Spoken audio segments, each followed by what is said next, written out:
Question 38 says that Jillian has a recipe that uses 2.5 cups of flour to make 30 cookies. And at that rate, they want to know how many cookies can she make with 4 cups of flour. So, setting up our tic-tac-toe, we know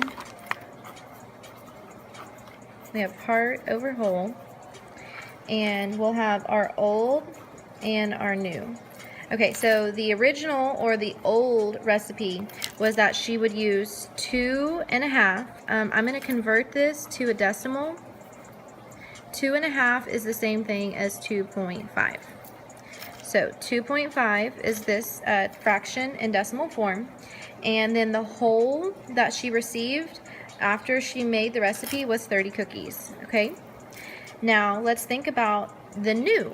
What is the part and what's the whole? Okay, so once again, she's going to use part of the recipe, which is 4 cups, to make the whole recipe, which would yield X amount of cookies. We're not sure.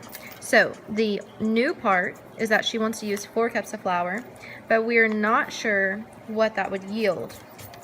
So we are going to cross multiply since there is no simplification that can be done.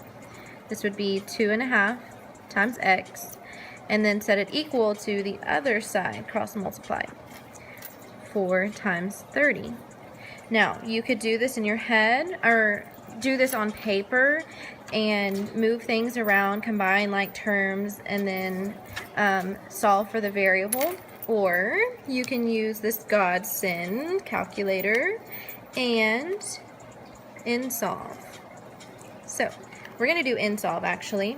And we're going to put comma X because we want to know that whole that she will make, or how many cookies she's going to make with that 4 cups of flour.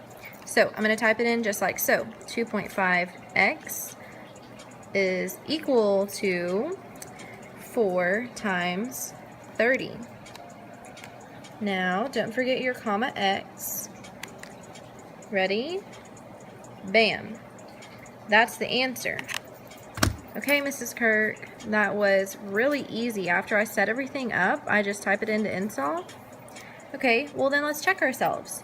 We know that tic-tac-toe boards mean that these are proportional to these.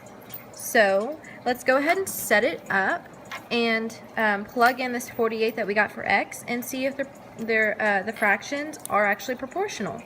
So 2.5 is to 30 as 4 is to 48. Now let's see if they reduce to the same proportion.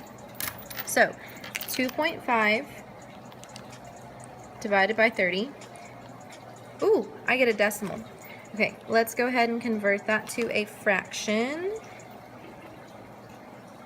Actually, hold on.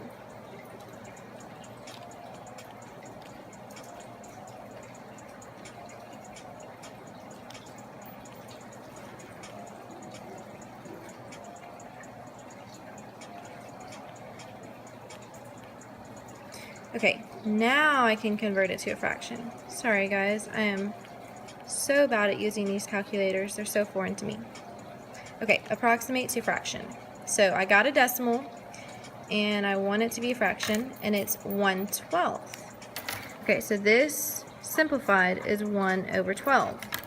So if we type in 4/48, it should give us 1/12 if our answer is correct. So let's try it out. Look at that. It's 1/12 as well. So what does that mean? Our answer, when plugged into the original proportion, is proportional to the amount given. So 48 is our answer, and we're going to carefully bubble in these bubbles, making sure I put the 4 in the tenths place, the 8 in the ones place, and I don't have any decimals, and I don't need to mark positive or negative. So 48 is our answer.